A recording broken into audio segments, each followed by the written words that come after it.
On time, on task. Hey, no, it's not that I don't want to sit next to you. For the public comment, no reading. Well, you might want to say something. You think? Mr. Kelly, you think? It's gonna say something. Okay. All right, good morning, everybody. Let's call this meeting to order. If you'd like, I'll do the roll call. Mr. Pesha? Here. Ms. Barnes? Mr. Bracy? Here. Mr. Arnold? Here. Mr. Johnson? Here. And Mr. Mayor? Here. We have a quorum. All right. So can I, we're gonna have to approve the board minutes. Has everybody had a chance to review? Come on, Stacy. You want to? I'd like the record to reflect Ms. Stacy present. Nice to see you. Thank you for coming. I need to entertain a motion to approve the minutes for the September 21st regular board meeting. We had a couple of meetings ago. I had asked the staff to make sure that they made those minutes more robust so that they accurately reflected the details of some of the conversations. If everybody's had a chance to review those, I would like to entertain a motion to approve the board minutes for September 21st, if I could. Does anybody have any questions about the minutes? Any concerns about them? All right. So moved. May I have a second? Second. All right. All in favor? Aye. All opposed? All right, the minutes for September 21st regular board meeting are approved. Also need to entertain a motion to approve the minutes for the October 13th special board meeting that we had. Now, that was a good meeting as well, so would you just please take a minute to look at those and see if they accurately reflect what you recall about what happened at that meeting. All right. Does anybody have any questions about those? Any additions to them? All right, can I entertain a motion to approve the minutes for the October 13th special board meeting? All right, second? All right, all in favor? All opposed? All right, so adopted. Thank you very much. All right, now I'd like to get a report from Paul Rainwater and the I-team to provide the report on the status of the stabilization of the power pumps and the manpower. Thank you, Mayor. Thank you, Paul. First slide, please.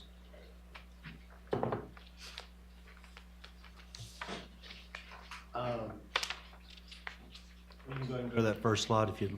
Thank you very much. So turbine 1 is operational at 5 megawatts. Turbine 3 is operational at 10. Turbine 6 is operational at 3.75. We have, you can see the frequency changers. We're at 20.5 with for a total for 25 cycle power of 39.25, which is in much better shape than. Where will we on August 6th?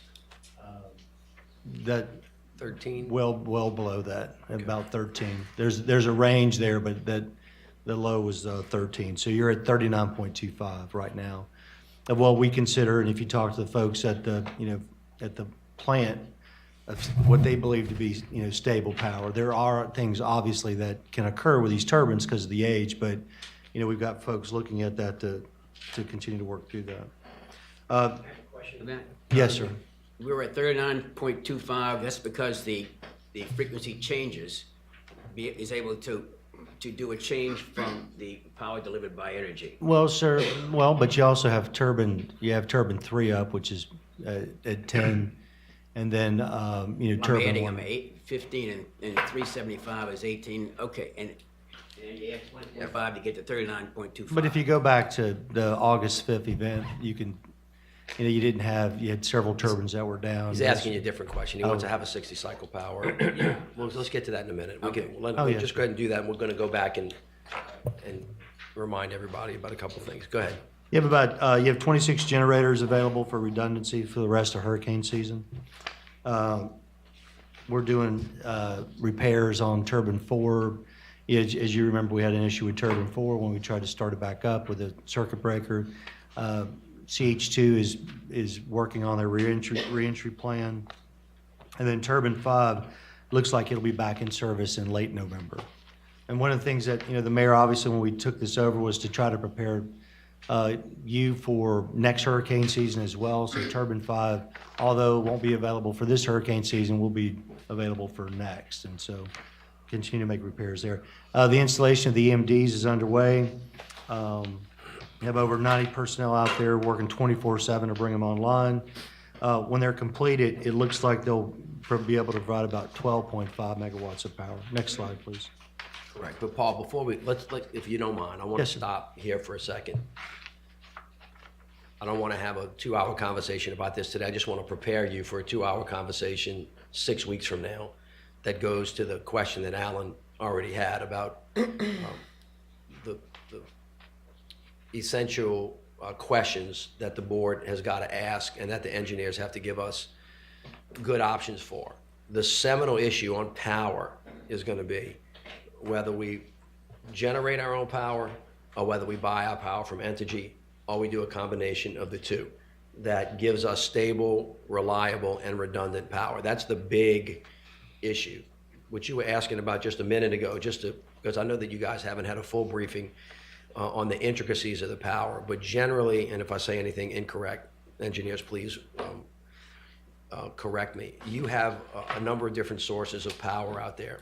We generate, in other words, we create our own power with 5 turbines, 4 of which are 25 cycle power. There is 60 cycle power that is generated by one of the turbines, but there's also 60 cycle power that we get from Entergy.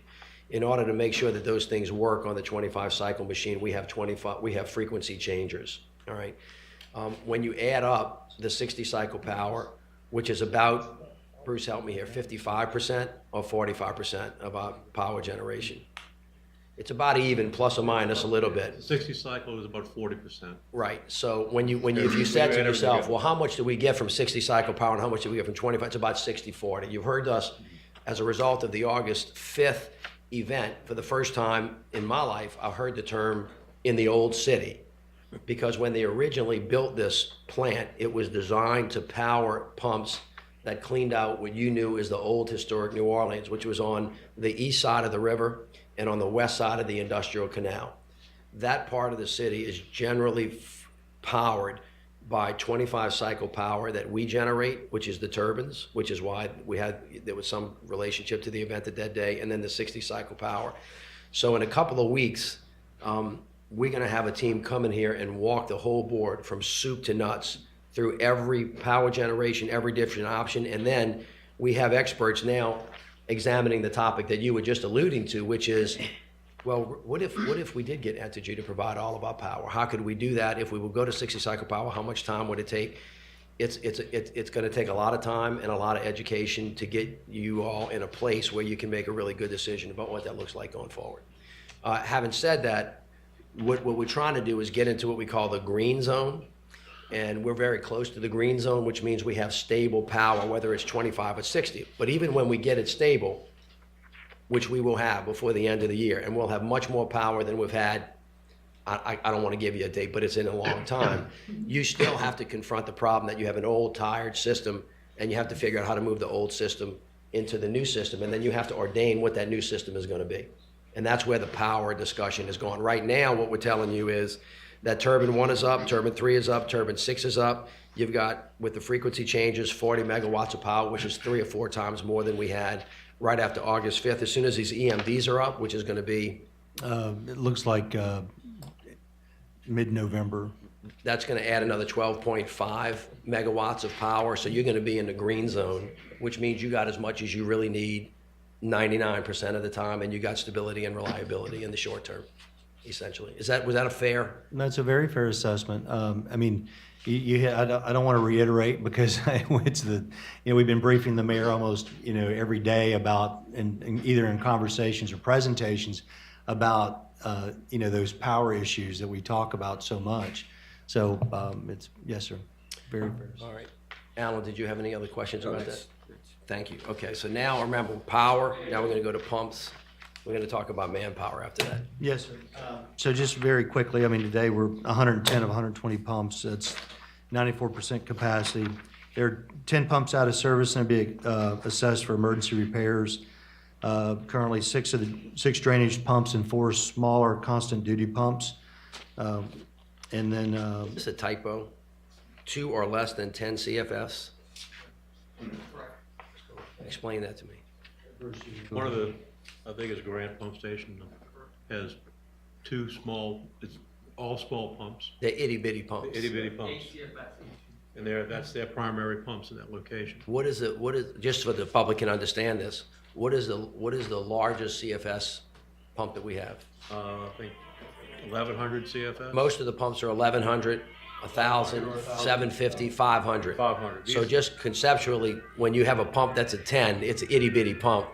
That is, I don't want to say it's insignificant or it wouldn't be there, but, okay. So in other words, It should you have its own category. you only have 4 big drainage pumps out and 4 constant duty pumps, correct? Yes, sir. The next large drainage pump to return to service will be DPS 15, that's pump 2.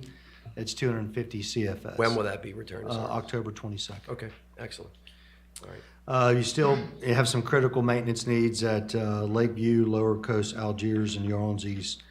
And, I mean, we continue to maintain readiness for tropical events, just like during Hurricane Nate, where we came together under the mayor's direction and worked with the National Guard and contractors to make sure that we had enough support to. Right, but Paul, let me stop you here on Yes, sir. behalf of the board. When you say you have a major pump outages at DPS 6, you have, what is out at DPS 6? Bruce, you want to, I think the detail?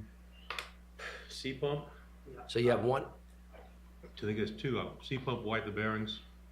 right, how many pumps are at DPS 6? Oh, Yeah, come sit there. Bruce, let Yaya answer I'm these sorry, I didn't know questions. he was here. Yeah, how many pumps are at station DPS 6? At DPS 6, we only have large drainage No, pump no, I. listen to my question. How many pumps are there at DPS 6? Oh, 15. 15 pumps. How many pumps are out at DPS 6? 1 large, 2 constant duties. Correct. So that pumping station is at what pumping capacity? It's over 90% of 90%, Okay. yes. So when you say you have major pump outages, really, that really is a little bit misleading. You actually only have 10% outages at DPS 6, but you have a major pump that's broken and 2 small ones, correct? Correct. You understand how somebody could read that and see that differently? Absolutely. You understand that? Okay, thank you. DPS 11, wait, Yaya, come back, please. Only until I said, DPS number 11. yes. Lower Coast Algiers, how many pumps are out? There's 4 pumps total, 1 is out.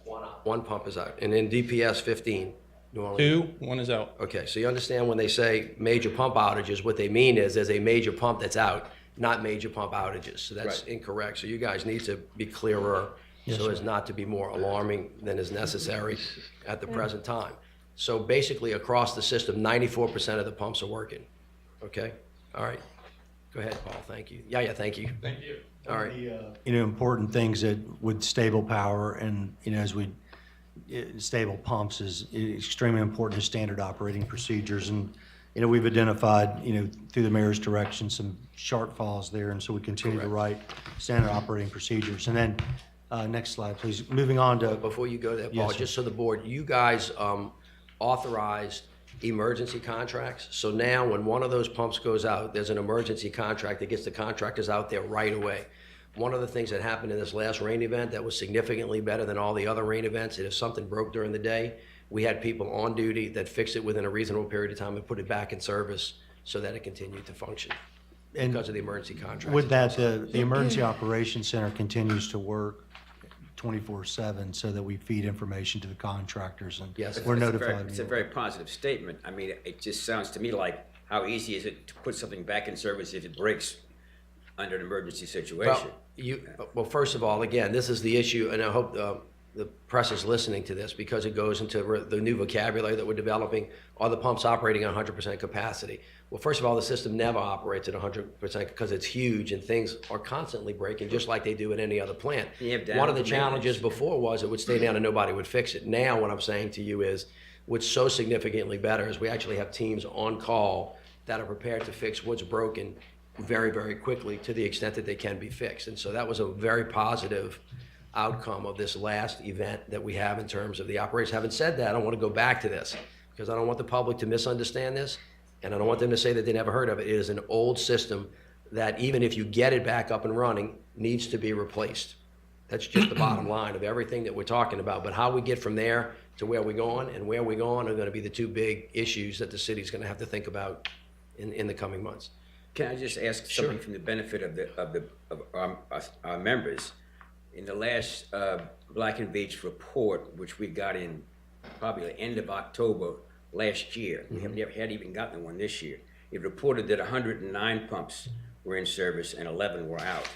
So there's hardly any change from that. Does it mean that some went out and came back and back? Yeah. So Yes, sir. Can I Yes, answer you're that? gonna have, I'm gonna let you answer that, but just as a matter of course, think about this. If when this system is, if you put the airport and the Superdome together, if you could consolidate, it's bigger than both of those things. And so things are constantly out, and so it's a rotating situation where pumps go out, they get fixed. They're not the same pumps. My point is, how would one know from a briefing as to what is not operational and what dangers are present? That's what you I'm would trying have to to- say. we'll be So able to- it's a constant moving thing. All the time. But let me just stress then, I don't think we had a report about pumps since that Black and Veatch report, which was late October of last We- year. So are- you will continue, as long as you're on this board for the next, even beyond me, every month you'll be getting a report about pumps and power. I think we should have And- for the and- last year. And depending on how much detail But you, it's important for I'm us not, to. but I'm not, look, we're doing that right now. That's what we're doing. No, but there are board members that are being pestered about what did you know when? And I'm just saying it's very important to know there were no reports like that given over the last 12 months. I got it. going forward, though, for the next, as long as you're on this board, and one of the things we're driving into the organization is the whole idea of transparent reporting. That's what we do. And, right you know, now. the employees understand it from top to bottom, that it's about providing real information, real-time information, so you can fix the problem. And, you know, there's a culture there that was, I don't know how it got there, it's been there for a very long time, it's not anything that, you know, no matter how long you've been on this board, I don't think you would have been involved in it, because to be very frank, it's a 30-year problem. It's not a 10-year problem. It's not a 5-year. It's very deep. And what we're doing is working through that to institute, as I said, standard operating procedures, standard reporting requirements, just basic things that are done all over the country. And Block and tackling. Yes, sir. And it wasn't done. Okay, we're gonna get it Alan, done. can we just state for the record that you didn't know anything? People Okay, want to because know we don't have that. to, Marion because has asked every that meeting, question. every meeting, we go over the same thing, and we can have CYA meetings for the next 6 months. Let me just state for the record, for all of your friends, that you didn't know anything, and had you known Not something, me, you would have the done other about it. board members. Okay, well, that's fine. Let's just, for the record, right now, we don't have to go over that every meeting. We'll have a meeting about who knew what, when, but we don't have to use every meeting All to right. go into the CYA program about who knew what, when. We're gonna get to that at some But you can point in actually time. go online And now you can and go online, but what we're trying look to at do pump today and stats. in the last couple of meetings, figure out what needs to be done, and we're getting detailed, accurate, transparent reports now about what pumps are operating, which ones went out, when they went out, how they got fixed, who fixed them, what they're gonna do when they get back in order. It's obvious. I mean, I get it. it's So- excellent work. Great. And I commend, But we keep I commend going- the team for doing it. We keep going back to all of, so let's just, if we could just look forward for the time being, I promise you, when that after-action report comes, there'll be plenty of time for us to figure out who knew what, when, where, and how, but I'm gonna absolve you to the extent that I can from anything. Mr. Mayor, could I just make a suggestion, and this goes on with what you were asking earlier, that we give a little bit more details in the report, in the future reports, because even the 94% is somewhat misleading, because apparently the operation is better than 94% from what you're telling us. And if we're looking at 10 CFIs for small pumps, when the normal is anywhere between 750 and 1100, you know, if we can just get a little bit more information so that if someone just picked this up, they would actually have a better Correct. understanding, and not a fear. Well, Correct. so Paul, can I make this point? Yes, sir. He makes an excellent point. And for the folks that are listening, it's not always an easy answer. So for example, when you say that they're 94% capacity, all right, and you're only doing that based on numerically, how many Right. pumps there are versus how many are out. The other way to look at it is what's the total amount of CFS and how many of CFS are play. There's another way to look at it, depending on what neighborhood you're in. For example, pump station 6 could be at 100%, and pump station 12 could not be. One could be at 50%, one could be at 95%, and they're just averages. So for purposes of detail, and you don't have to go through all of the details, but for reporting, the reports that you guys ought to break it down in a number of different iterations. So you see total capacity, then you see capacity by pump station, then you see capacity by neighborhood, because it is true, it could be true, that a pump station in a particular part of the city could be a lot less, and then it averages out, but then the risk of that particular neighborhood is significantly higher or significantly lower. And so as y'all go through this, and we just have avoided this because it gets really complicated, it's gonna take a long time to go through, all of those things are particularly possible. That's why when I asked them about pump station 6, if one pump is out and there are 14 pumps there, that neighborhood's really not at risk. That is a normal outage to expect. That would not be true if the neighborhood, the pump station had one pump and that pump was out. That's 100% outage in that particular neighborhood. And if we ever have that, you need to raise that to the level of the board so that we understand that. I've suggested before, but having a visual, having a map that shows that. Yeah, we're and gonna- if you could walk us through. We're gonna know, take when you we're through all of looking at that, maybe as soon as we, but I was asking them to wait to do that until we had the 5 different options, because remember, you have power, and then you have pumps, and they have to go together in order to produce capacity to get the water off of the streets in partnership with the catch basins. All 3 of those things are gonna be part of answering the question. Remember that we asked before, is it really 1%? 1 inch the first hour and a ½ inch every hour thereafter, what is the capacity? And those guys are looking at that now. All right. Go ahead, Thank Paul. you, Mayor. So on the manpower piece, we've been very focused on pumps, power, and facility maintenance. Those are really your, for right now, your 3 key pieces. And I want to thank Michelle Craig, who's here. She's the chairwoman of the Civil Service Board, for working with us, and we've reset that relationship. And I'm going to let Terrence and Michelle give you an update on where we're at as far as manpower. Michelle, would you like to join us at the table to make some comments? Michelle, thank you for coming. It's nice to see you.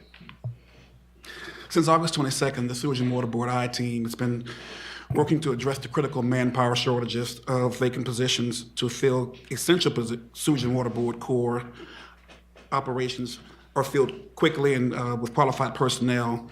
Over the course of the last 6 weeks of this deployment, the I team has made very important steps to reset the relationship with the City of New Orleans Civil Service Department so that the Sewage and Water Board may work cooperatively with the City Civil Service now and in the future. To address Sewage and Water Board's emergency needs as it relates to power generation and drainage pumps, we've been working to fill the critical positions within operations, facilities maintenance, and engineering divisions. These positions are oftentimes highly specialized and difficult to fill. In November of 2016, the Sewage and Water Board began a compensation and classification study to provide an analysis of the classification and compensation system and a pay plan to provide for appropriate compensation levels comparing similar public sector employees, municipalities, and the local marketplace. Sewage and Water Board presented that plan 2 weeks ago to the Civil Service Commission to study that plan, and they studied this plan because the positions are absolutely essential to the health and well-being of the citizens of New Orleans. Throughout this phased approach, the Civil Service Commission was able to, the staff was able to quickly review and recommend approval of the reclassification of 37 job titles encompassing 306 critical budgeted positions within Sewage and Water Board. At this time, Sewage and Water Board has 88 vacant positions within this group. We anticipate that the Civil Service Commission will approve this compensation plan in the coming weeks, and it will become the first phase of our new compensation plan for Sewage and Water Board employees. Civil Service has also commissioned its own study for citywide employees, and the remainder of the the Sewage and Water Board positions will be addressed through the city's class and compensation study. There are other changes that the Civil Service Commission agreed to in order to assist the Sewage and Water Board with onboarding of employees, such as job postings as needed, rather than just on Fridays, migrating to electronic testing rather than paper test.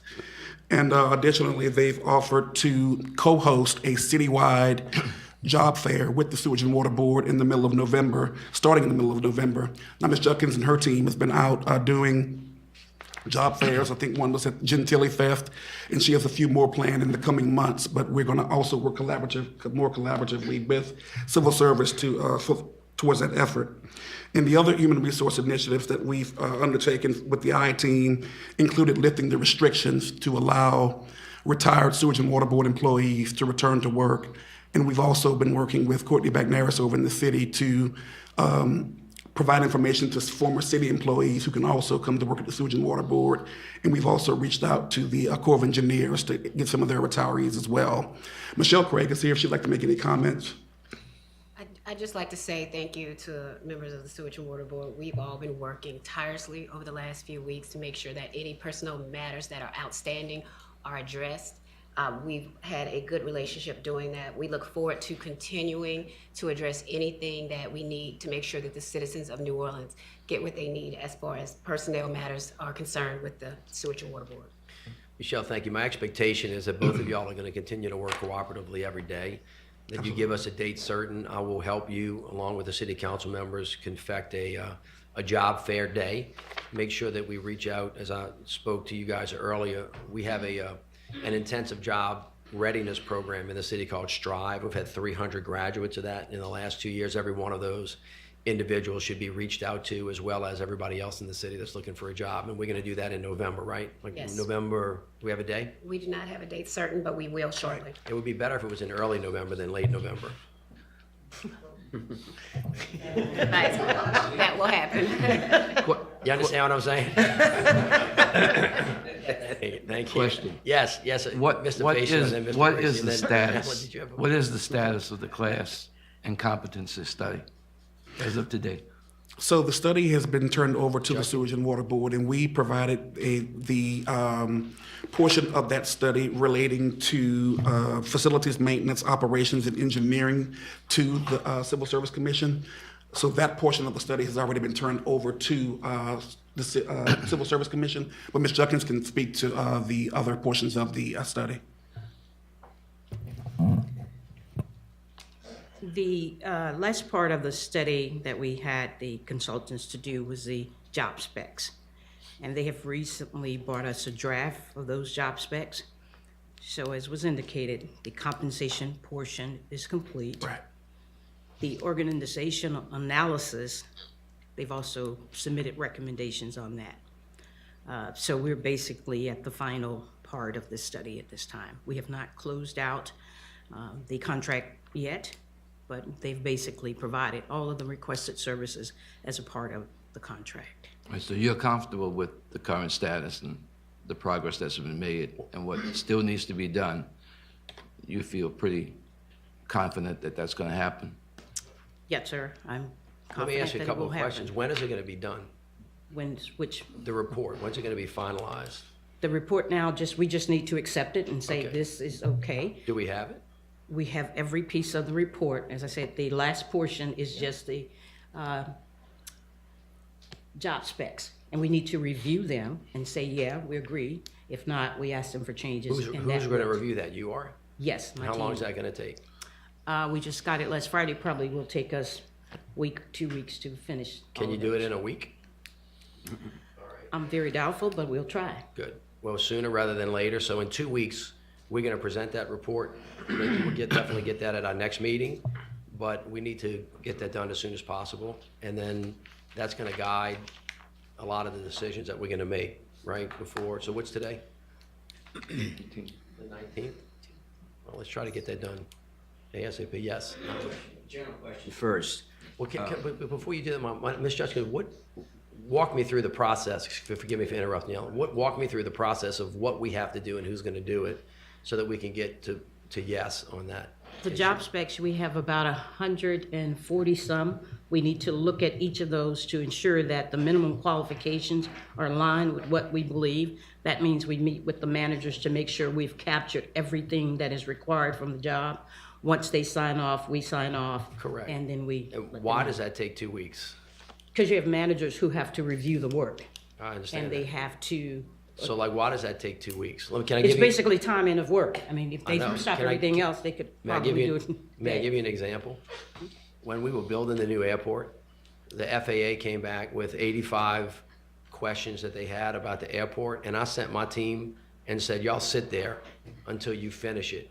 And they finished it in like 3 days, as opposed to like 2 weeks. And I know that everybody's got a lot of other stuff to do, so I want you to think about this as well. But if this thing is of such the essence, and we have to hire people, we may think about organizing ourselves around an intense day or two so that all the managers can get in the room and go through them and in a fairly short period of time get to yes, so it doesn't have to be 2 weeks. Is that possible at all?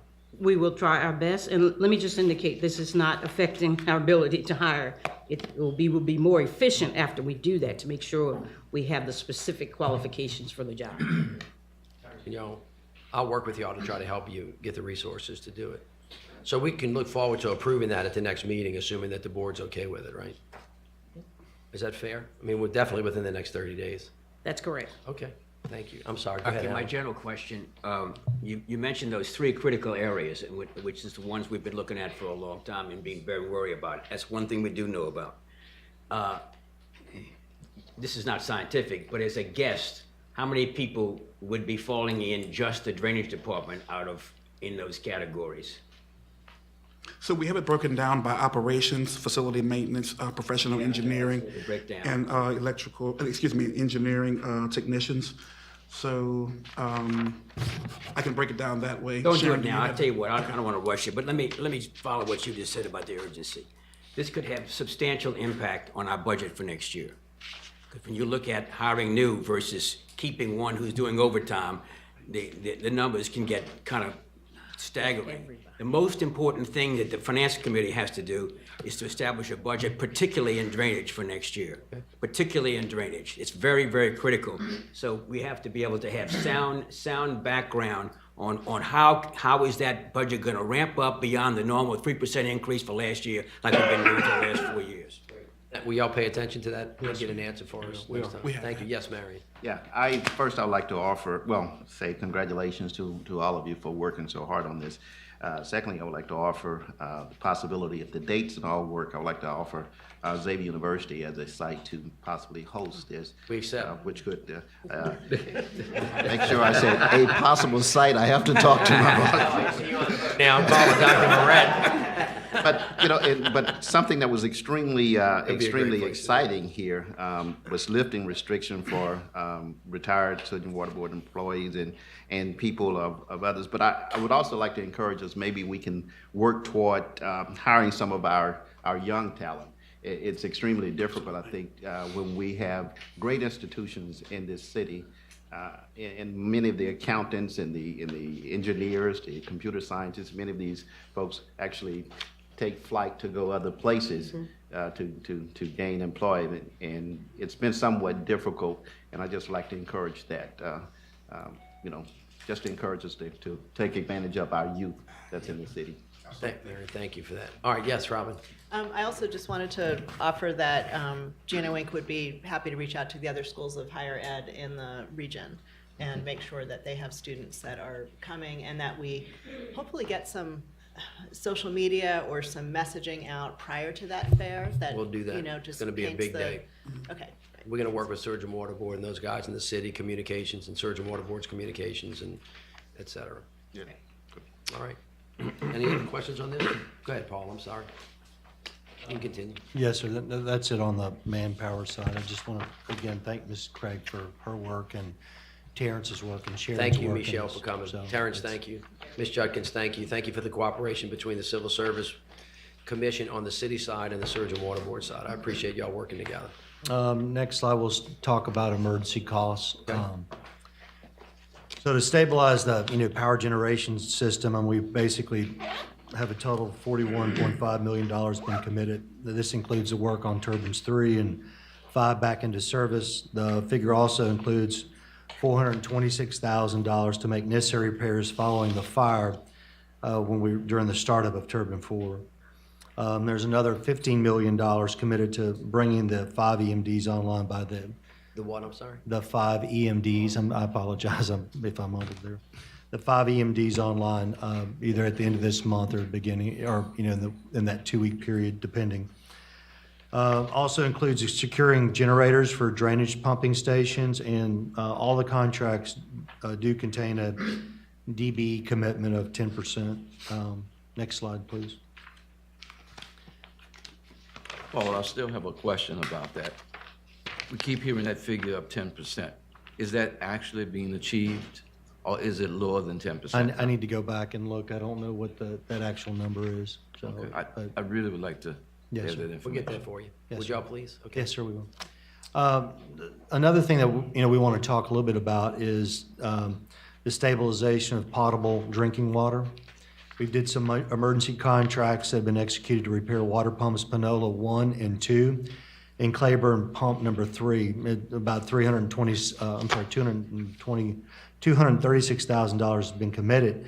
You're going to hear us talk about that a lot because of the importance of obviously having potable water, and and we're going to start providing to you an update on the steam pumps. And just very quickly, at Carrollton Water Plant, the steam pumps, pump A and B, are online. At Claiborne, you have the 60 hertz pumps. Pump 2 is available, and pump 3 is offline for emergency use only. Then you have some 25 cycle, pump 1 is available, pump 4 is online. It's fed by pump 4 at the Claiborne station. The 25 cycle is fed by turbine 1.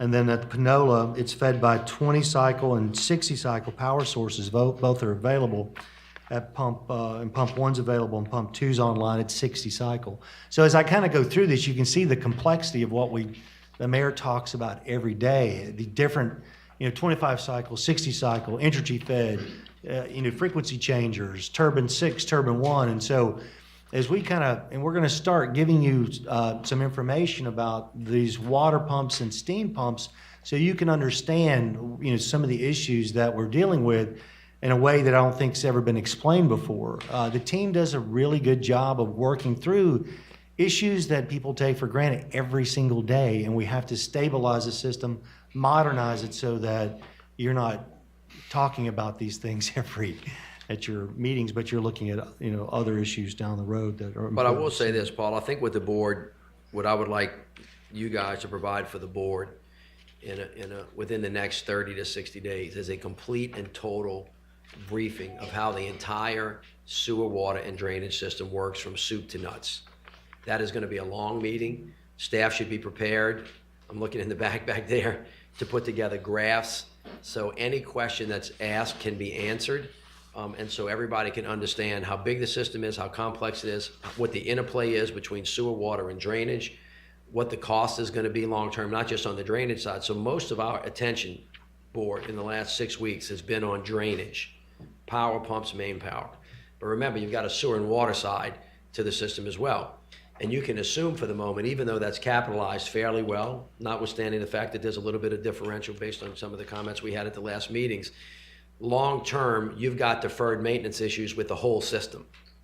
I mean, long-term, so lest anybody think that if we fix the drainage system, everything's perfect on the sewer and water side. It's not perfect. It's much, much better than this one. But I think the board's got to get an entire view of this, not only through PowerPoints, but also through getting out into the field and actually your eyes, yourselves, seeing what the system looks like. And we're going to have to provide that to the board in the next 30 to 60 days. Yes, If you ma'am. get your team ready to do that. We're I actually appreciate it. working on presentations, but also some time with you as board members out at the plant itself to show you the equipment, show you the operational piece, and we'll do that in an efficient way. So, Alan, did you have a question? Yes, I have a question again. It's from the standpoint of the cost side. Now, let's go to the emergency power. That totals $41,556,000. I'm doing a quick scan and looking at turbine 3, so on and so forth. The simple question is, of this total $41,556,000, how much is being paid by third parties, i.e. FEMA and/or the hazard mitigation grant for the power company? I'd have to ask Ron Spoon. That's a critical question for cash flow the remaining of the year. Correct. Okay, we'll get an answer to And that I'm doing my question. own work on that, and it doesn't look good. So we need to Well, know that soon. Let me make a couple comments about that. First of all, I'm not sure this number, this 41,556,677 number, I think that includes emergency contracts that were signed by the board about T3 back in March and April. Yes, sir. As well, correctly? So this is not, this number, someone could confuse this number and say that's the number that was spent since August 6th. That's not completely accurate. Actually, there's a that T3 number, is that correct? All right, how much money of this 41 was money that was committed by the board starting back in or I want to say March and April. Mr. Mayor, I don't want, this takes some real analysis, No, I know. and you don't want to go long, but I'm just telling you this, of the 41, it's critical to know how much has already been paid or how much is going to be paid by somebody else between now and the end of the year. I'm getting to that point for you. Okay. But this $41 million, 556, 677 number was money that had already been allocated by the board in March or April, right? I don't know what that figure is. I'm thinking it was like 12 or 13. Well, 13.7. Okay. Just grabbing numbers off. So for the board, for the emergency work that we've done together since the 5th, it's 41 minus 13. Now, Alan, to your point, you may recall that before Bob left, on one of the first meetings that we had after August 5th was what kind of resources and cash we had available to make these emergency payments. And you recall that he said, I think, that we had 180 days of cash. You know, the market required us to have 90 days. There was about 80 million to spend. Of that, we spent X. Now, that doesn't get to the source of the funding. I don't know the answer. My guess is it's mostly FEMA money.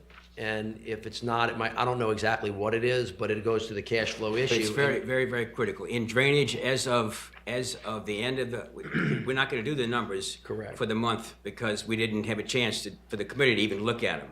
But as of the August numbers, we had unrestricted cash in drainage of only $10 million. I understand that, but let me explain this to everybody here. It is true that you've got three pots of money. You've got sewer, you got water, and you got drainage. And generally, you cannot commingle some of the funds. But there are lots of funds that are fungible between the three systems, especially as it relates to power. Power is 40-40-20. That's what Bob has it set up. Well, I'm just talking legally now. There's certain things you can spend money on, certain things you can't. But when it deals with power, and if power, you know, attaches to all the systems, there is money that you can spend. And just because one is low, if you have assets in the other, there are ways to do that and still be financially healthy. But we have to be smart about it, and we have to be thoughtful about it. So if y'all would get us that information, that would be helpful, and make sure that Alan makes some good points about the financing and the budget for next year as well. All right. Any questions about any of these numbers? Just to give you a sense of where we are. The good news is, because of good financial management, you have the financial wherewithal to get through this emergency without, you know, being really forced into a bad situation. Now, long-term is a different issue that I think we've got to think through, as was said. Like, for instance, the pumps. I just assume pumps are all drainage. And I look at them, and they don't look like FEMA items, some of them. So I mean, They're not. Well, but FEMA didn't just give us money for drainage. FEMA gave us the whole $2.6 million is for sewer and water as well. So most of the money that's being used by the Sewerage and Water Board, I mean, a large portion of it are federal FEMA dollars, as well as some of the recurring expenses.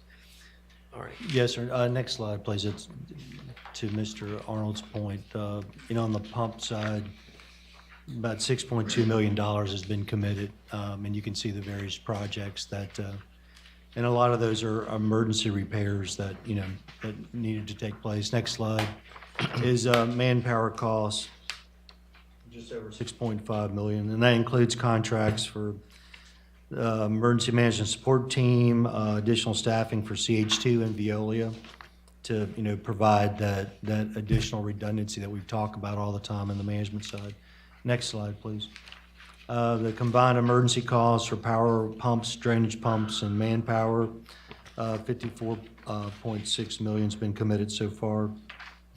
We do, Katie Dingham is working with us we do a weekly meeting with all the contractors to go through, make sure people are tasked properly, make sure, you know, that they're meeting their benchmarks in the contract, and that we're getting the product that we've asked for. So, and some of those are pretty harsh meetings, you know, depending on what's going on at the time, and, you know, we keep things focused. So, and the next slide, please. I'd like to let Renee LaPera come up for just a bit and talk about media relations, if you could, Renee. As has been stated, comprehensive overview it will be presented to you all very soon. And we also know that we could do a heck of a lot better job in communicating internally. And I think we've made some progress there with employees. And we do have a lot of demands to meet for public records with media outlets, and we're doing our best to comply with that. But I was able to make a hire, Zachary Hudson, who is in the office next door, and that'll provide for some continuity after November 30th. So we won't have as harsh a transition to keep going some of the things we've been able to implement, some more of which I'll present at the November board meeting. And of course, we're available for any of you have any questions or want to talk or meet or go over anything, feel free to reach out to us. Thank you, Renee. You're welcome. Renee, you understand, just from a communications person, how stations with major pump outages can be confusing? Absolutely. All right, thank you. All right. What's next? Paul, you finished? Yes, sir. Thank you. All right. Any other questions or reports about pumps, manpower? No more about power than you ever wanted to know about, but we're gonna get it for you. All right, committee reports, Finance and Administration Committee report, Mr. Pacho. And the Pension Committee report, Joe, that's both of you? Both of them. Okay, would you give them to us, please? The Finance and Administration Committee met on Friday, October 13th. President Joe Pacho, Dr. Duplessis, and Stacy Kotz.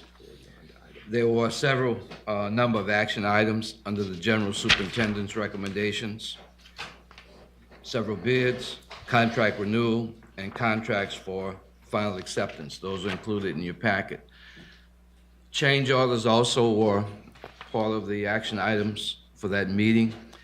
And again, the question was asked in terms of the number of change orders that this committee is being requested to address and approve, and there was an appropriate response given by Mr. Adams with regard to that.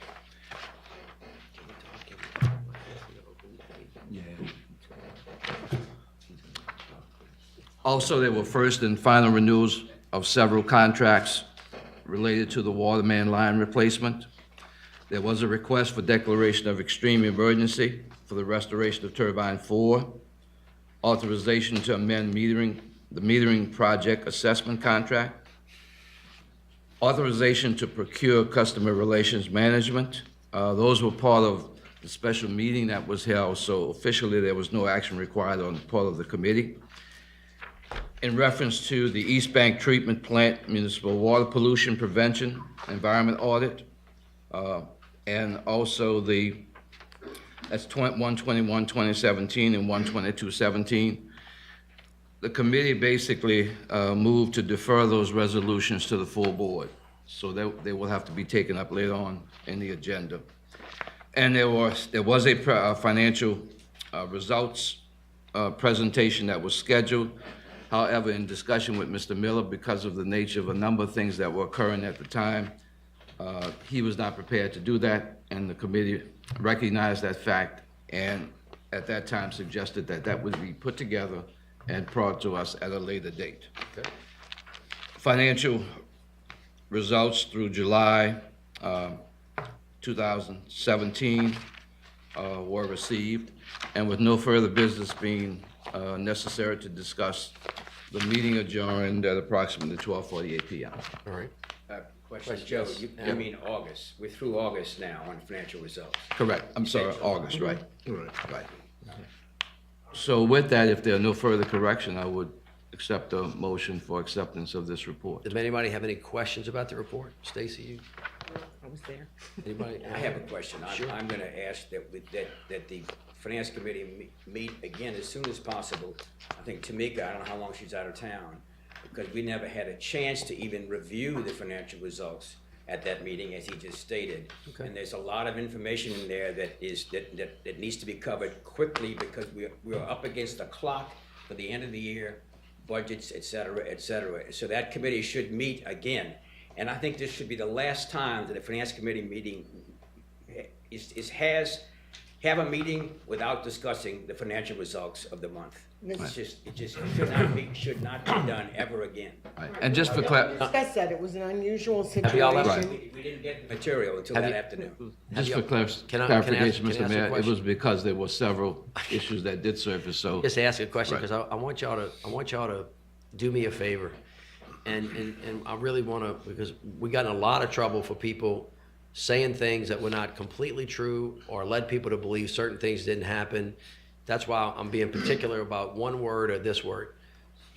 I understand your admonition, which is the finance committee should never meet and not do what its responsibility is, but it's never happened before. Oh, yes, it And this- has. I mean, the point is, contracts take so much time that there's 5 minutes on the clock, and they say, well, we'll just have a quick review, and that's the end of it. It takes more time than 5 minutes to review. So seriously, Mr. Mayor, that has been a problem for a long time. Y'all, okay, you're on the finance committee, Alan?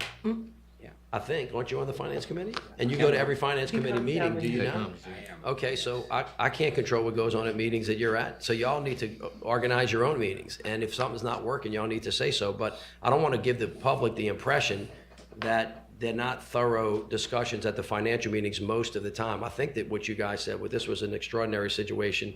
And because Bob was leaving and because we were in, they thought not better. So on that note, it would be great if you guys feel the need to meet as soon as possible. I would ask you to do that and make sure that you get yourself prepared for whatever the public needs to know about the finances of the board before the end of the year. Although, let me ask you,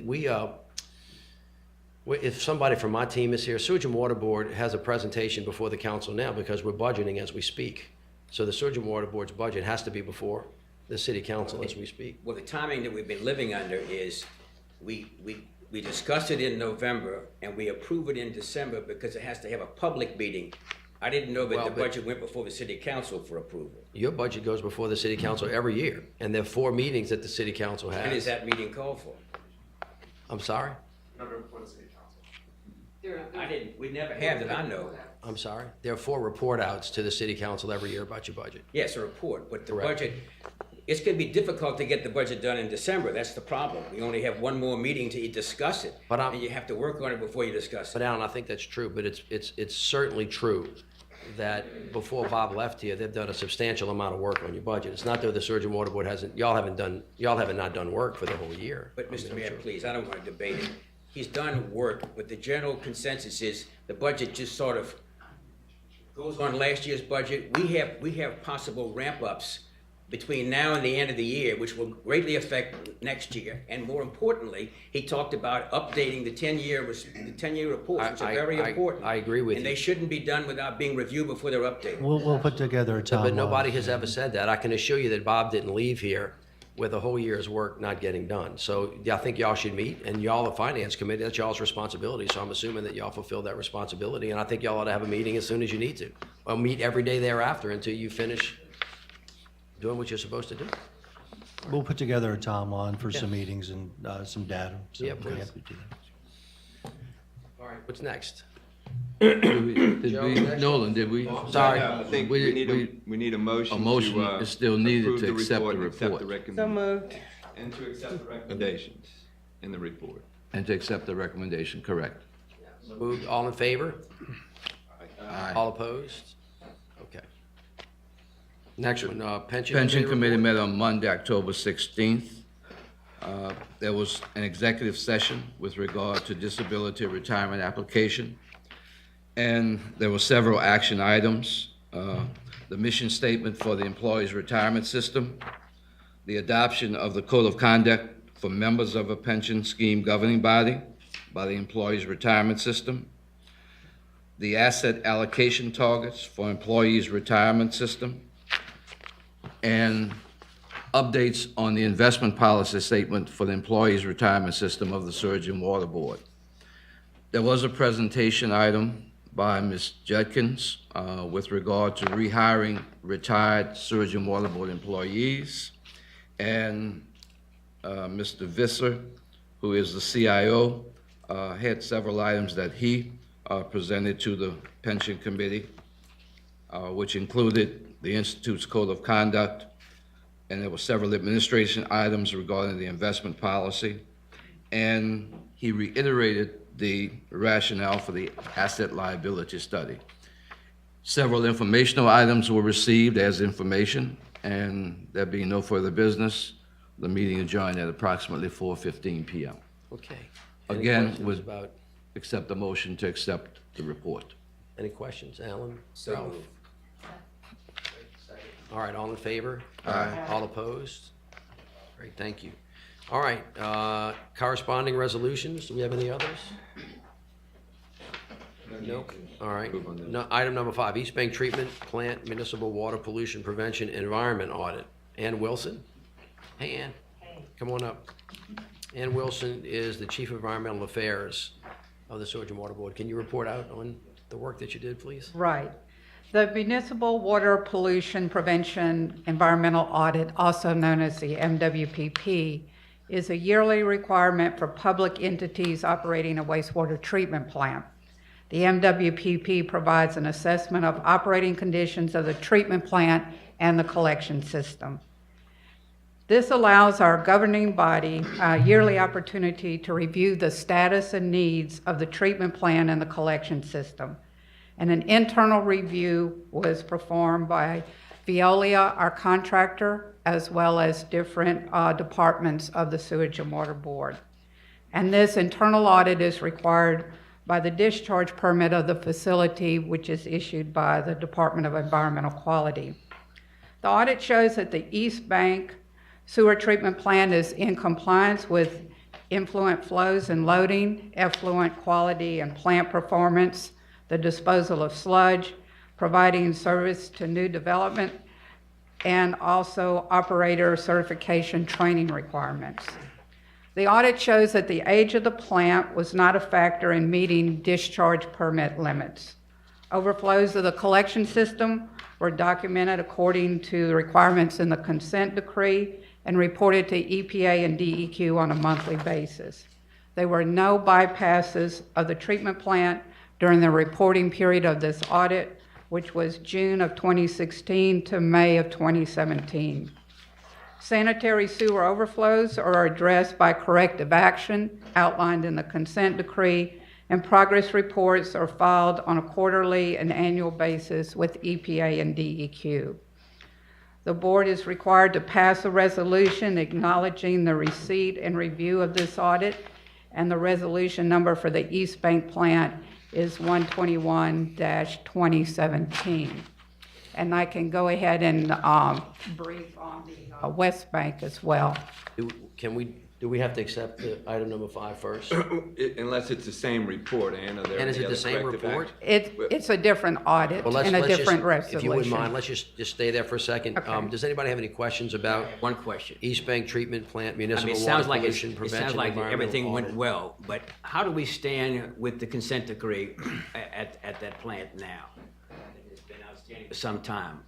According to what I read, we were in compliance, but where are we about getting out of the fact that we're still under the consent decree? Under the consent decree, the things that we report on a quarterly and yearly basis is the operation of the incinerator, the FBI, and all of those reports have been satisfactory. We've had no violations of the air permit or LDEQ's permit as it regards to biosolids. This past year, we did over $1 million upgrade of the scrubber and the emission system to meet new regulations on air emissions. And so the plant is completely in compliance with that part. Another part of the consent decree is stipulated penalties for permit violations. And last year, we had 1 permit violation for fecal coliform. Our present permit requires a daily maximum discharge limit for fecal coliform. We're expecting the Department of Environmental Quality to issue a new permit to the plant. And when that permit is issued, that parameter will then go to a weekly average. And so we're meeting permit limits now. We'll actually go from daily max to weekly average. We meet on a monthly basis with Veolia, our contractor, with operations and environmental, and we review the status of all the equipment out there, preventive maintenance, repairs, as well as the environmental issues and requirements of the plant. And so there's a full team effort on knowing things and reacting in a very timely manner. Well, it sounds like we're doing fine, but the reason I asked the question again is from a financial standpoint. When the consent decree came down from EPA, that was it was before the storm, et cetera. And this board, 15 years long ago. time, and this board had to raise a lot of money through bonds to spend money to comply with it. Are we finished? That's what I want to know. Are we finished spending money to satisfy the consent decree? Let me just address this. Pursuant to the consent decree, Ann had mentioned those benchmarks. There are also some construction benchmarks for basins, and we've always met those. In fact, we have a report coming up. I think we're meeting on Friday. So all of that has been met. We've never missed a benchmark, and that I have arranged for Beveridge and Diamond, who are our environmental lawyers from DC, who've been on this from the get-go. They're going to come, but I was going to have the new members of the board But sit. those are all, let me ask Alan's question for him, because it's an excellent question. When were we put under consent decree?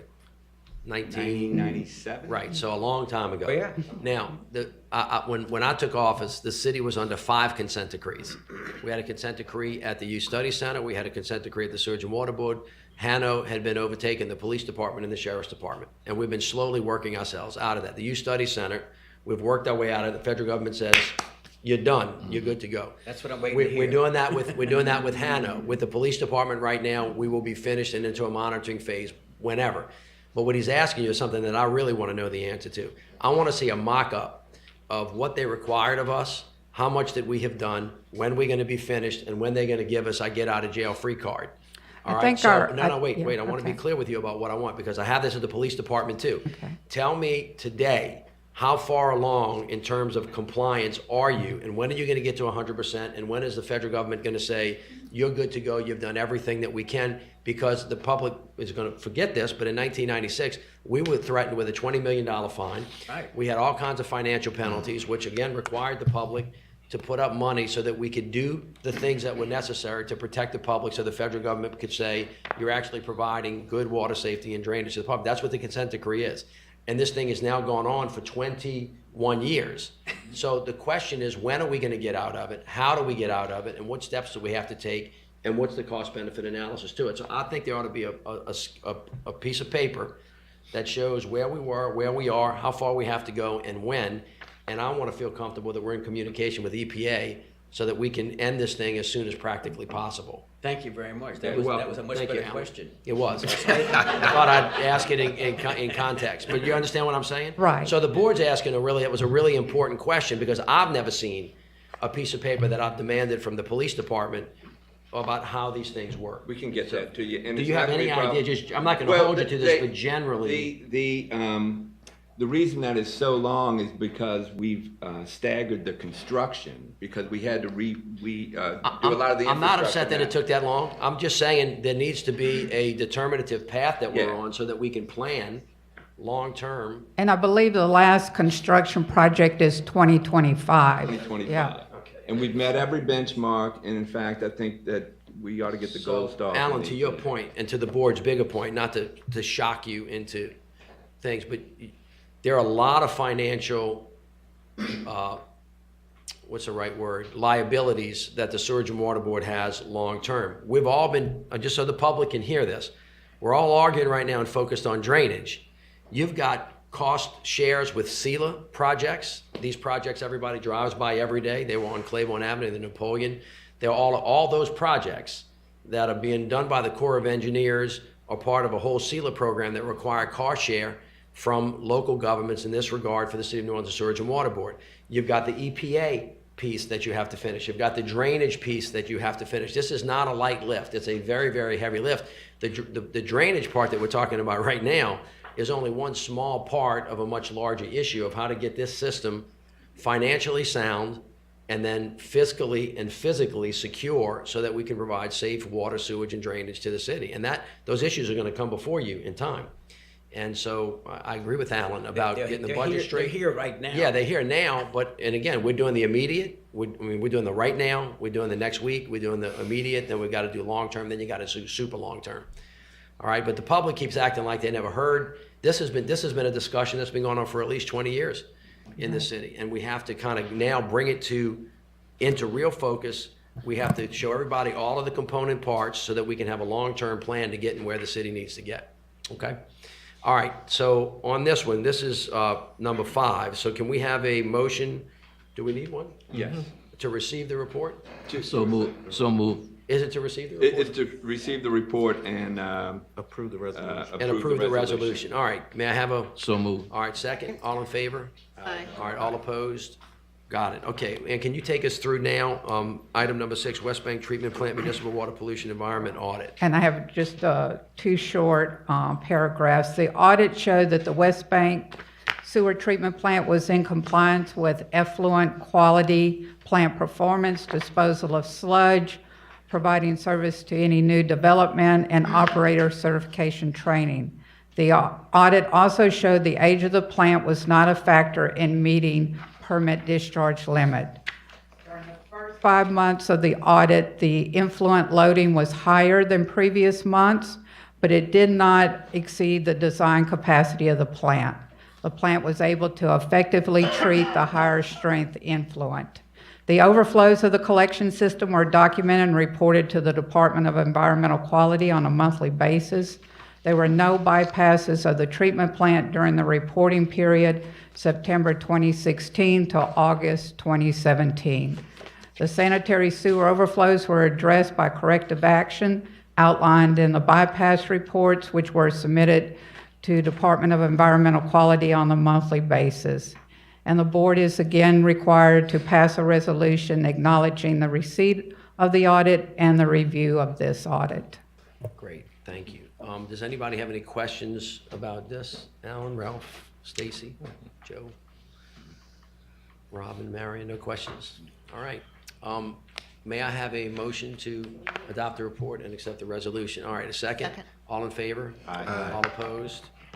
And thank you so much for your work. Can you guys get us, Paul, can you help them put together Yes, sir.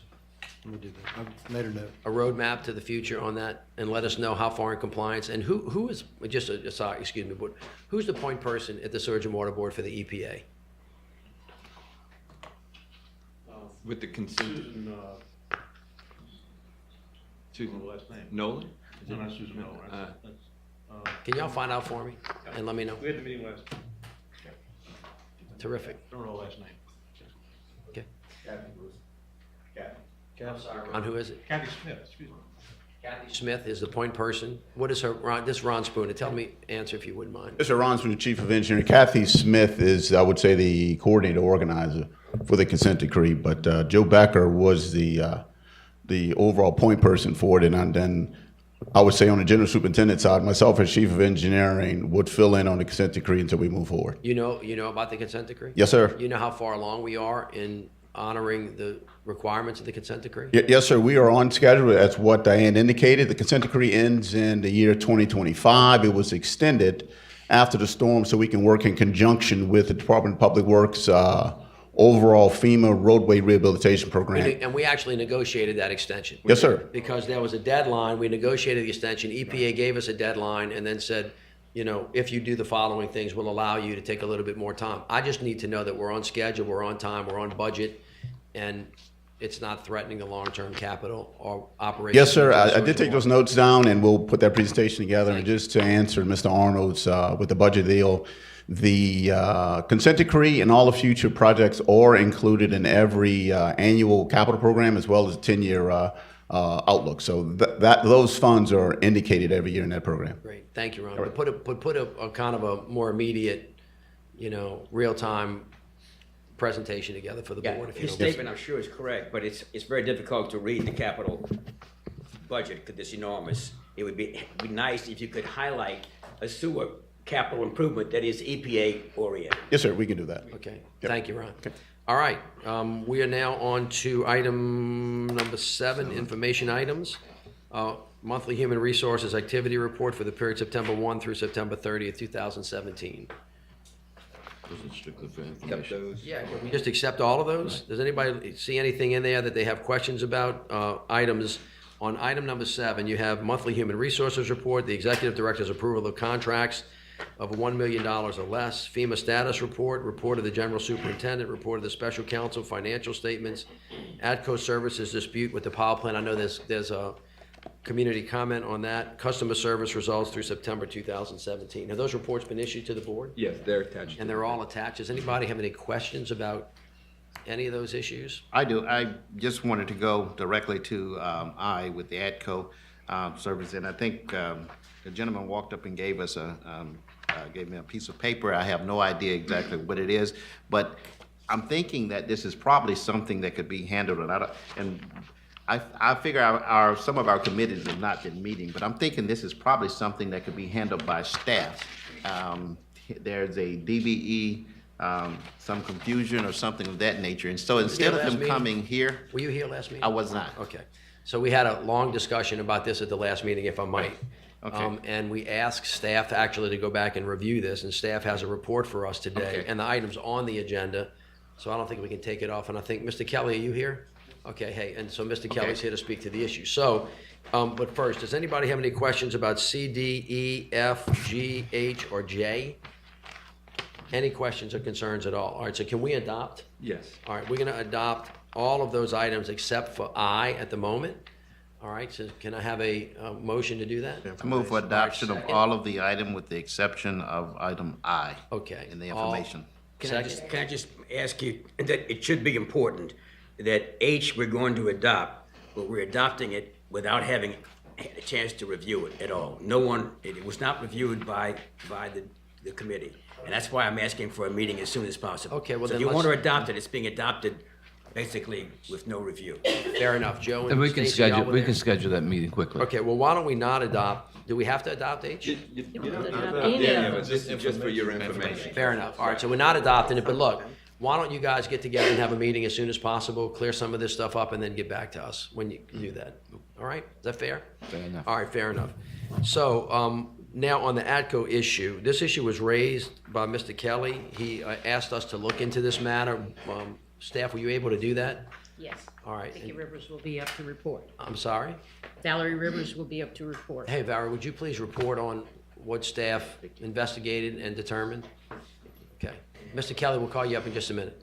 Thank you. Good morning, everyone. Yes, sir. We, from EDBP, asked legal to assist us with this, and what legal did was they conducted an investigation between ADCO and the Plant and Power, who was the prime contractor on contract 1378.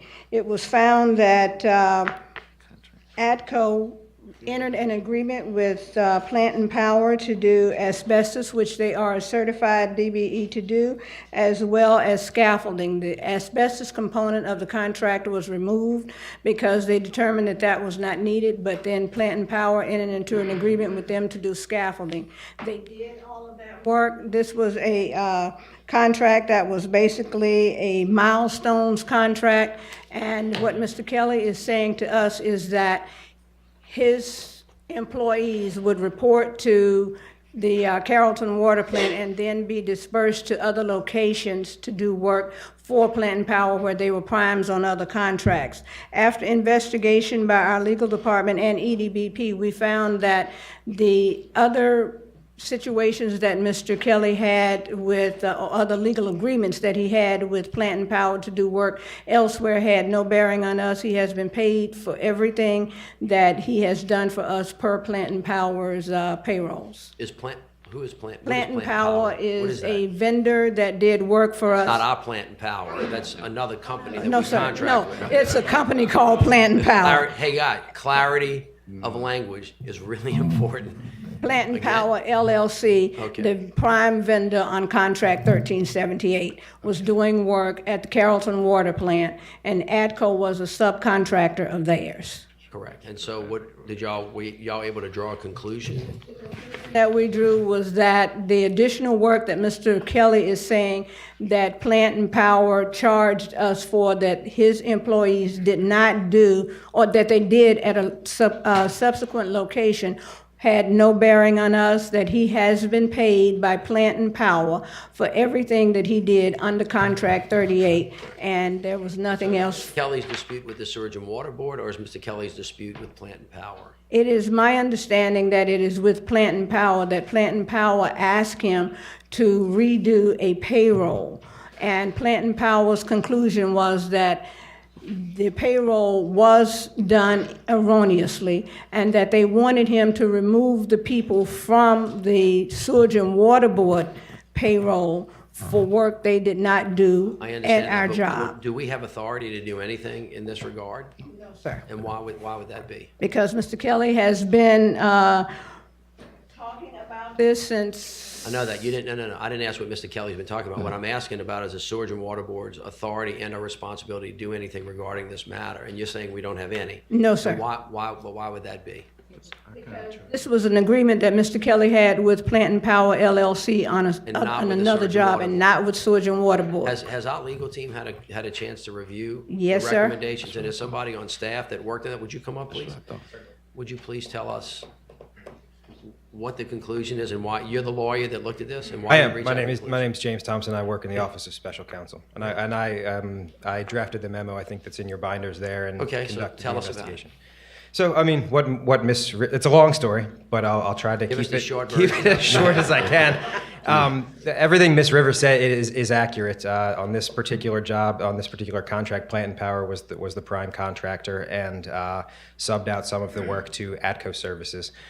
There were some, I want to say, side agreements between ATCO Services and Plant and Power for work at other jobs. I mean, they're both companies that have work at other job sites and have a relationship outside of the relationship that they may have pursuant to this Sewerage and Water Board contract. There was some confusion over the payroll that was submitted to the Sewerage and Water Board. That confusion was straightened out, but I think there, apparently, as we sit here today, there are still lingering problems, issues between ATCO and Plant and Power that, again, have nothing to do with the Sewerage and Water Board. But again, just for clarity, I just want to repeat what I think I'm hearing from you.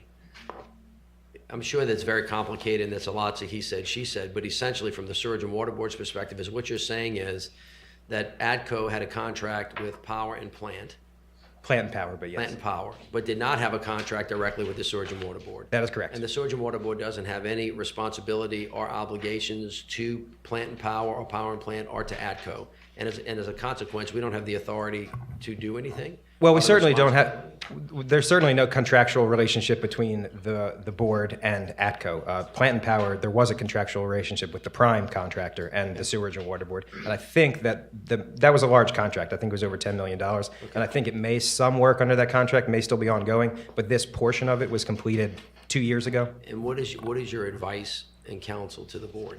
Well, my advice is that there's no action that can or should be taken at this time. Fair enough. All right, Mr. Kelly, I know you disagree with that. But before I ask you to come up, does anybody have any questions of counsel? Would you please stay in case we have other questions for you later? Just one question. Certainly. Mr. Kelly obviously thinks there still is a responsibility from the board to act on this matter. Was there communication with him or consultation with him that explained the process so that he understood this was not a board matter to address or not? Yes, there were, and this was part of the investigation that I conducted. I mean, there were dozens of emails, hundreds of pages of correspondence between Mr. Kelly and our DBE department. And our DBE department was Mr. Kelly's prime contact with the Sewerage and Water Board. And they communicated effectively for months to try to resolve this issue. Is And I that think DBE department here? Ms. Valerie, yes. Okay, all right, thank you. All right, to answer your question, yes. Fair I believe this has been adequately communicated. any other questions of counsel? He's going to stay. All right, Mr. Kelly, would you come up, please? Greetings, Mr. President, Nice to see Board you. of Directors. I'm appalled to watch and hear this. My contract, first of all, I am a DBE, Disadvantaged Business Enterprise, certified by Sewerage and Water Board. I wouldn't have had a contract with Plant and Power LLP, which they were, if it wasn't for Sewerage and Water Board's program. So Sewerage and Water Board does have a hand in this. That's number one. Number two, I did a public record request to find out, well, to get a copy of Plant and Power's agreement with the city, with Sewerage and Water Board. The only contract on file in their legal department is LLP, when Plant and Power now is Plant and Power Inc. Plant and Power Inc. took on all obligations and responsibilities for Plant and Power LLP. Your legal department don't even have a copy of that, or they didn't give me the public record request I had, first of all. That's the first thing. Next thing is, my contract was with Plant and Power LLP. My purchase order was with Plant and Power LLP for contract number 1378. That was the agreement. Them talking about we had other agreements, I didn't have any other agreements. The way the process went, I didn't have no control. As a DBE, I didn't have no control over what hours my employees worked at 1378, 8800 Claiborne, the days they worked, the hours they worked, or anything. The way the process went was, my employees reported at 6:30 a.m., 6 o'clock a.m., Monday through Saturday, sometimes through Sunday. They got up at 4:30. On Monday, Plant and Power LLP, then Inc., would email me a copy of my employees' handwritten manual timesheets and their spreadsheet, Plant and Power Inc. generated, electronic generated spreadsheet that was filled out by them. I would take that information, I would generate an invoice for Plant and Power LLP Inc. I would fill out certified payroll based on the information that was provided to me by Plant and Power LLP/Inc. Certified payroll, federal form, based on their information. I was told by one of my employees, we were told we are no longer working with Plant and Power. Your company is no longer working. Plant and Power didn't tell that to me. Then the employee told me, he said, first of all, why is Rodney, one of my employees, going back to Bungie and get OSHA certified? I said, back to Bungie? What do you mean, Bungie? He said, you didn't know? I said, no, what? He said, we've been going to Bungie in St. Charles Parish over the last year. They went from March 6, 2016 through March 27, 2017 for a total of 727.5 hours. Ms. Rivers knows this because I sit down with her. Next thing is, legal department. This paper here came from Tex Semino, who was the area manager for Plant and Power LLP. Now he's the president of Plant and Power Inc. When he asked me to change my certified payroll to reflect that the hours that I had on my certified payroll that my employees worked at 8800 Claiborne was incorrect because they had sent my employees to another place. Long story short, they would send my employees to Bungie in St. Charles, Louisiana, and bill Sewage and Water Board on 1378 as if they worked at Sewage and Water Board. They signed my employees out in the evening, and Ms. Rivers is aware of this. Situation is, that's what they did. It wasn't we had contracts here and contracts there. I was under the impression I was being led. They filled out my they falsely filled out my payroll, my timesheets for my employees as if my employees worked at Sewage and Water Board, on contract 1378. So, the way I got that information out of Tex Semino, who's now the president of Plant and Power Inc., they say change your, and Mr. Porter's here, he can attest to it. I said, they said, change your certified payroll. I said, I refuse to, because my payroll is based on what you sent me every Monday over the 2.5 years. I will not change it. They held my money. They would not pay me. I did not change it. I had a meeting with Ms. Rivers, Mr. Porter, and Mr. Mingo. I showed them documentation. Once I told Tex via email, it appears that you're trying to hide something. I said, I can't change something whereas I don't know when my employees worked, where they worked, what hours they worked. He ordered an audit. And his audit revealed ACO attendance and punctuality, contract 1378, which is Sewage and Water Board contract. Location, Bungie. Started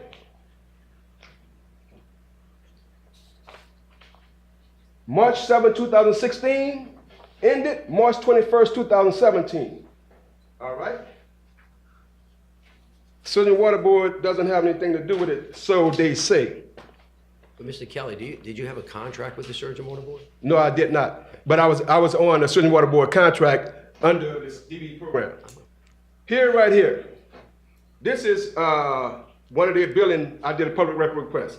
But Agco Services. Mr. Kelly, listen, I wanna, you're litigating your case. You have a case. You have a case of controversy. I'm not making a comment about that. Hang on just a second. All right. If you wouldn't mind hearing me out, I'll let you talk for No 12 problem. 12 No problem. minutes. No problem. You're asking the board to decide a matter that is potentially a conflict between you and another subcontractor, and you just told me that you didn't have a contract with the Sewage and Water Board. The fact that you were a DBE, or the fact that the Sewage and Water Board makes sure that its services are available to DBE doesn't give them any responsibility or obligation one way or the other. And this matter, if you're gonna litigate it, our lawyers have advised us that we don't have a responsibility here. That doesn't mean that you might not have a case against the contractor that gave it to you. I'll make no comment about that because I don't know enough about the evidence to discern who was right and who was wrong. The only issue that we have is whether this is our matter or whether the board has a responsibility to take a formal action on your behalf, because you may just have to litigate this in court if for some reason you think that your prime contractor didn't treat you appropriately. I think that's what our counsel said. Is that correct, counsel? Okay. So with that, I didn't. I thank you. Mr. President, if you recall, when I came last month, I came with the concern that prime contractors never fulfill their obligations to the DBEs. I came with the complaint that Plant Power's goal that they signed up for was 20% that they did not meet overall. I came with the concern that their goal with my company, they did not meet, even though we were there and available. And if you recall, I said, the way you can stop, Sewage and Water Board can stop these prime contractors from doing this is they have a retainage.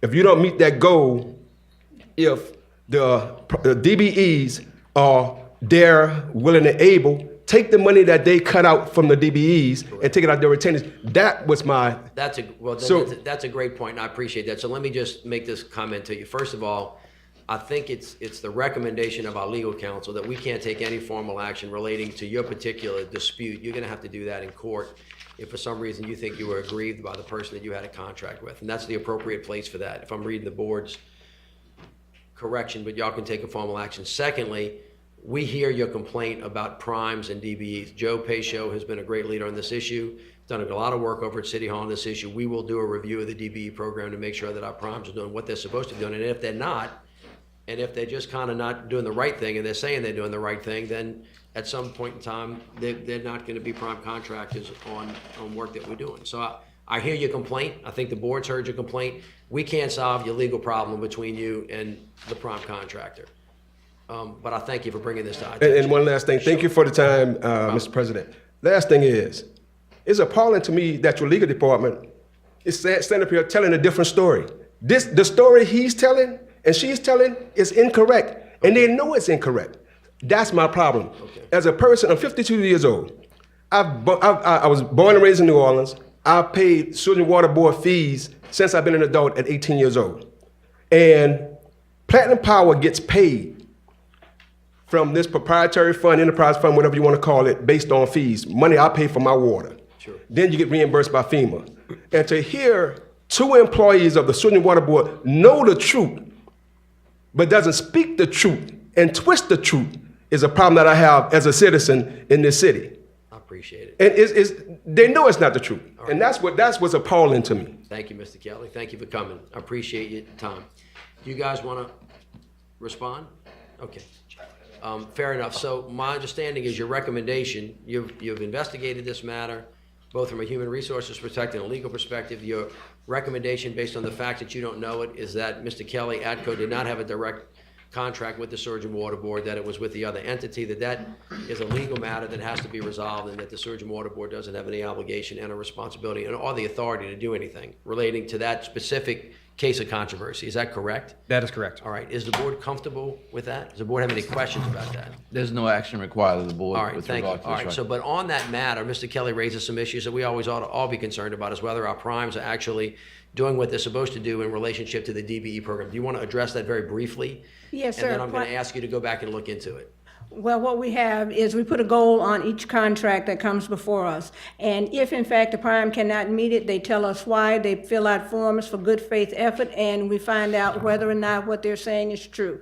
In Mr. Kelly's specific instance, he was asked to do one thing, that part was You removed don't from have the to get into the contract. facts and circumstances of that. He raised the broader issue of whether or not the Sewerage and Water Board DBE program is doing what it's supposed to be doing with its primes and its DBE contractors. And I We say are that very we are. much in favor of making sure that that works the way it's supposed to. Would you please go back and then report back to us on that? Would you do that? Okay. Will do.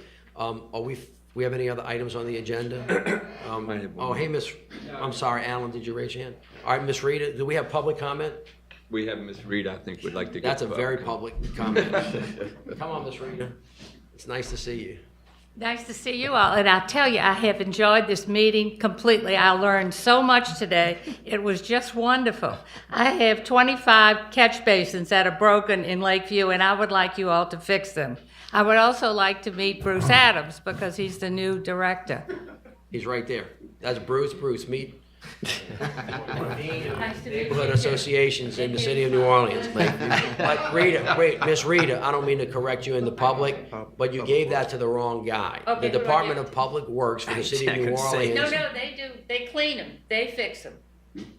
I Well, it's a found, combination of both. All right, so Bruce, would you take those and would you work with? I'll work with Danny. Yes, please. Work with Danny Okay. Galloway, because you remember, we put DPW and Sewerage and Water Board and I together to work on love all these Danny things. Galloway. Thank She you for is that. great and doing a great job. I appreciate that. Is that it? That's all you wanted? Yes. You could have come to my office for that, Rita. God forbid. She's got my cell phone number. You could have called me and told me. All right. Is there any? First of all, I love Miss Rita. Miss Rita, for those of you that don't know this, is one of the great community leaders and neighborhood leaders. She worked with us very early on with blighted housing to create a blight stat and has been a terrific community leader. So Rita, thank you for your work. I appreciate it. All right. Do we have any other comments, concerns? I want to do a quick wrap up. First of all, I accept Alan's request, Finance Committee get together, and let's just make sure we've got some stability there. I want a report from the EPA folks about where we are and how we're going to get there.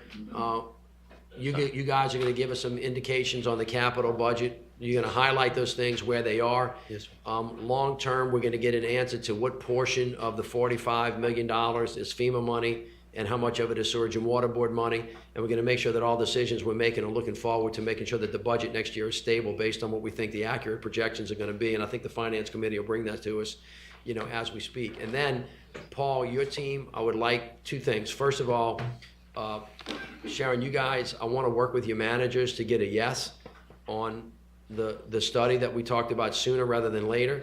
I need you guys working really hard to make sure that y'all give me a date in early November for the job fair that we're going to do. And then you guys are going to start preparing for the board within a reasonable period of time. Two things, not just the 5 different options on the power side, but a complete and robust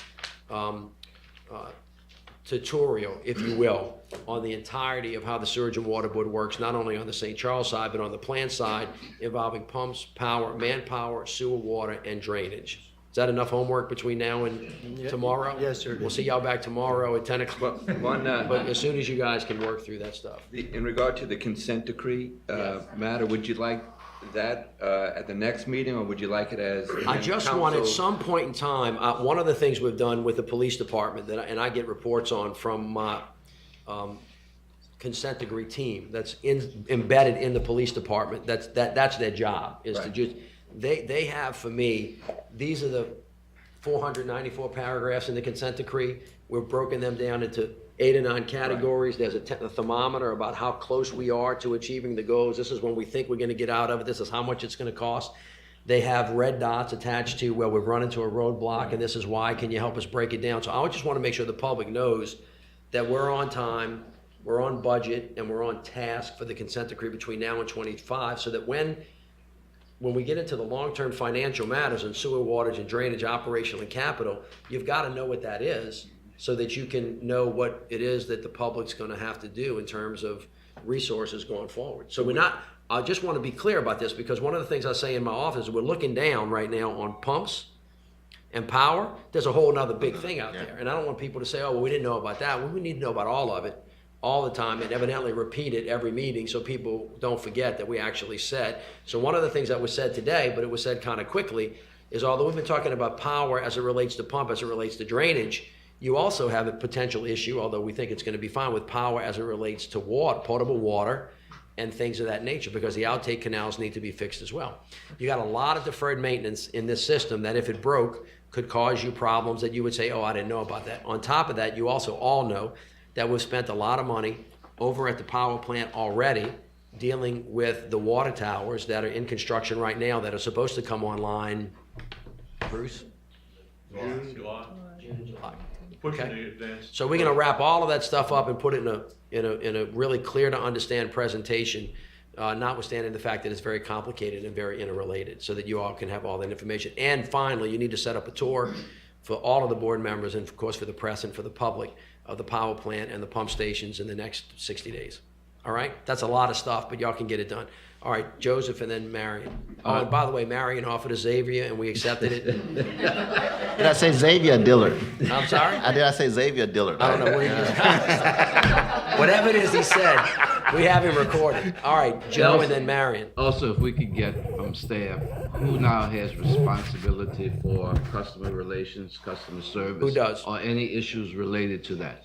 Who does? Who's customer relations? Jacqueline Shine. Jacqueline Shine? Jackie. Jackie Shine? Yes. Okay. Yes. I would like to encourage staff to schedule a strategy committee meeting before our next board meeting. And in that, we can probably take on some of the issues we had, including DBE, including overtime, the number of work orders, consent decree, and all of that. And also, I think there may be some things that Stacy and Robin wanted to add to that meeting also. So we probably need to have a strategy committee meeting. We haven't had one in a while. What did y'all want to enunciate what you wanted to add to that? Well, I'm trying to remember from our last meeting. yeah. Beautiful. All right. Okay.